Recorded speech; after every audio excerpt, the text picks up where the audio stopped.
जाफरगंज को सबसे बड़ा दिक्कत है पुल के लिए। पुल मांग है सभी जनता को, उसके साथ साथ मेरा भी पुल का मांग है। पुल बनना चाहिए और दूसरा कब्रिस्तान का जो रोड है वो बनना चाहिए। यही मेरा दो गो मांग है। अब बाकी जनता बताएंगे। तो सदविघा कब्रिस्तान, हाँ, पानी आपको दुतल्ला मकान पर चढ़ जाएगा बगैर मशीन समसेबुल के। दिमाग में डाल लीजिए, बन रहा है बड़ी जल्दी एसएस कॉलेज के पास। पानी में दिक्कत होगा, पानी मिलेगा, नहीं आता था। हम इसके लिए बात करेंगे। सिर्फ यही दो मांग है हमको। और हम राहुल जी से चाहते हैं कि इस पर खुद आश्वासन दें, पुल के लिए और सदविघा रोड के लिए।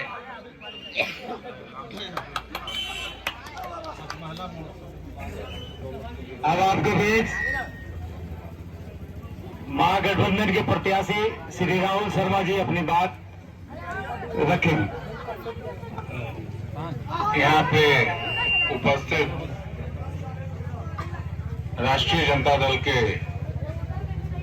नेता बड़े भाई धनपाल जी, पप्पू जी, संजय जी,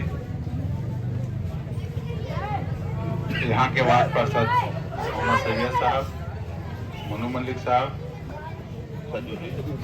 छज्जू जी, रफीक साहब, मदद साहब और यहाँ उपस्थित तमाम इस मोहल्ले के निवासी जिन्होंने इतने कम समय में इतना खूबसूरत कार्यक्रम आयोजन किया और इस चुनाव में मुझे अपनी बात को रखने का एक अवसर दिया, मौका दिया, इसके लिए मैं आप सबका तहे दिल से शुक्रगुजार हूं। साथियों, चुनाव का माहौल है, लोग आएंगे, वादा करेंगे, पहले भी किया होगा, तो इसलिए मैं उस पर नहीं जाऊंगा। वो अब समय बताएगा कि मैं आपको जो कहूंगा उस पर मैं खड़ा उतरता हूं या नहीं उतरता हूं। लेकिन आप कोई बात कहते हैं, किसी कंपनी का प्रोडक्ट खरीदते हैं तो आप गारंटी खोजते हैं, तो आपको मैं एक गारंटी देता हूं, हमसे पहले भी आपका ये काको है जो पहले जहानाबाद में आता था, विधायक रहे हैं, हर कम्युनिटी के विधायक रहे हैं, एक नहीं हर कम्युनिटी के रहे हैं, हिंदू भी रहे, मुसलमान भी रहे, यादव भी रहे, भूमियार भी रहे, सब रहे, लेकिन आज तक किसी ने बीबी कमाल के मजाल को व्यवस्थित करने के लिए, खूबसूरती बढ़ाने के लिए और सरकारी स्तर पर उर्स बनाने के लिए किसी ने प्रयास नहीं किया था। मैं जब विधायक बना तो मैंने वहां उस उर्स को सरकारी स्तर से करवाया, पूरी तरीके से जो भी वहाँ डेवलपमेंट का काम हुआ है वो सरकारी खजाने से हुआ है, 1 रुपया किसी प्राइवेट आदमी का नहीं लगा है। लेकिन मैं आपको एक और विश्वास दिलाता हूँ कि मैंने सिर्फ बीबी कमाल के मजार का डेवलपमेंट का काम नहीं किया। हम लोग का आस्था का जगह है बराबर सिद्धनाथ, बराबर पहाड़, तो उसके साथ ही एक ही दिन, ताकि कोई माहौल बिगाड़ने की कोशिश ना करे, मैंने उसका भी महोत्सव एक साथ ही करवाया,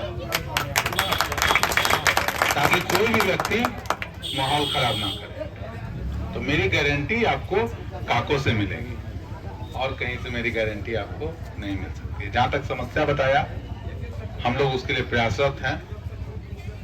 कुछ काम हो भी गया, लेकिन अभी चुनाव आयोग हम लोग के ऊपर बहुत नजर रखता है और ये चुनावी कार्यक्रम है, तो हम लोग कोई वादा नहीं कर पाएंगे, लेकिन आपको एक विश्वास जरूर दिलाना चाहेंगे कि जल्द से जल्द आपका रोड का काम भी लग जाएगा, जैसा कि मुझे अभी बड़े भाई संजय जी बता रहे थे, क्योंकि ऑलरेडी सैंक्शन है, वो मैं नहीं करवा रहा हूँ, पहले से सैंक्शन है, तो मैं आपको बता दूं, मैं झूठ नहीं बोलता, काम किसी का मैं क्रेडिट नहीं लेता। दूसरा, हिमांशु राय डीएम थे, आप लोग को ध्यान हो, और उस समय एक बार पानी आया था, ब्रिज जो है सबमर्सिबल ब्रिज है, तो हम उनके साथ आए थे, आके ही उस समय हम लोगों ने वहाँ पर ब्रिज सैंक्शन करवाया था, लेकिन किसी कारणवश उस आपत्ति के कारण वो नहीं बन पाया। लेकिन मैं आपको विश्वास दिलाता हूँ, आप लोग का आशीर्वाद मिलेगा, मत मिलेगा, सदन में जाऊंगा तो उसको भी कराने का मैं प्रयास करूंगा। इसका मैं आपको,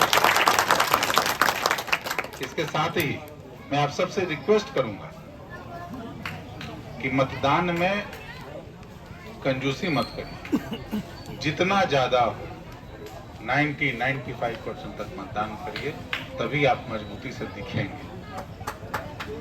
लोग आएंगे, आपको फोड़ने की कोशिश भी करेंगे, लेकिन आपको सतर्क रहना है, आपको सतर्क रहना है, क्योंकि यहाँ लोग अभी जो देश में माहौल चल रहा है, मैं बाकी इस पे जाऊंगा ही नहीं, लेकिन एक मुद्दा जो है, जो हर कोई, चाहे हिंदू हो, मुसलमान हो, सिख हो, ईसाई हो, किसी भी मजहब को मानने वाला हो, किसी भी जाति का हो, किसी भी वर्ग का हो, किसी भी रंग का हो, ब्लॉक और थाने में बिना पैसे का कोई काम होता है? आप बोलिए। तो जब हम लोग की सरकार बनेगी तो हमारे मुख्यमंत्री जो होने वाले हैं तेजस्वी जी, उनका संकल्प है कि हम लोग 20 दिनों के अंदर में ब्लॉक और अंचल का जो भ्रष्टाचार है उसको समाप्त करेंगे। इसलिए मैं आज तमाम युवा साथी हैं, क्योंकि लोग अलग अलग मुद्दे उठा रहे हैं, कोई किसी के नाम पे, कोई किसी के नाम पर, लेकिन आपको मैं एक विश्वास देना चाहता हूं कि कोई कुछ नहीं कर सकता है किसी को जब तक हम लोग यहाँ खड़े हैं। तो जो युवा साथी, उनको मैं कहूंगा, आप लोग फेसबुक, ट्विटर, अन्य जो साधन है उसका उपयोग करते हैं, जो तेजस्वी जी की ये मांग है, ये या मैं कहूंगा जो निर्णय है कि जो निचले स्तर पे भ्रष्टाचार जो सिस्टमैटिक रूप से चला गया है, कि मंत्री के करीबी के यहाँ नोट जल रहा है और यहाँ गरीब का पेट जल रहा है, ये दोनों का जलन एक साथ हो रहा है, और ये सरकार नीतीश कुमार की है। तो इस सरकार को उठा के फेंकने का निर्णय आप लोग को लेना है। तो आप लोग इस मुद्दे को, आप लोग अपने सोशल मीडिया के माध्यम से इस मुद्दे को बनाइए कि बिहार में मुद्दा अगर हो तो भ्रष्टाचार का मुद्दा हो, तो जमीनी स्तर पर भ्रष्टाचार है, जो निचले स्तर पर भ्रष्टाचार है, ब्लॉक और थाने और अंचल में, उस पर काम करिए, उस पर आप लोग समर्थन कीजिए, ताकि ये मुहिम जो है, आने वाला जो 6 तारीख का चुनाव है, उसके पहले बीजेपी के लोग जो हैं, उनका जो है नशा फाड़ दे कि बिहार के लोग सोच क्या रहे हैं। ये मेरा आप सबसे आग्रह है। और सभी युवा साथी हैं, आप लोग इस काम में लग जाए। बिहार अगेंस्ट करप्शन, तेजस्वी अगेंस्ट करप्शन, बिहार अगेंस्ट जो निचले स्तर का करप्शन होता है, ब्लॉक, अंचल, उस पे इस तरह का आप लोग सोशल मीडिया पे बनाएं, उसको ट्वीट करें, हम लोग को भी टैग करें, ताकि ये मुहिम बने, और इस तरह का मुहिम जो है बिहार में एक बदलाव की धारा को आगे लेकर जाए, और बिहार में एक प्रभावी सरकार बने, जिसमें आप सबकी सहभागिता सुनिश्चित हो, और इस राज्य में जहां रोजगार की बात की जा रही है, जहां हर व्यक्ति को सरकारी खजाने में से उसका हिस्सा दिलाने का बात किया जा रहा है, वैसी सरकार बिहार में बन सके। इन्हीं शब्दों के साथ आप तमाम लोगों का बहुत बहुत धन्यवाद, बहुत बहुत शुक्रिया, बहुत बहुत धन्यवाद।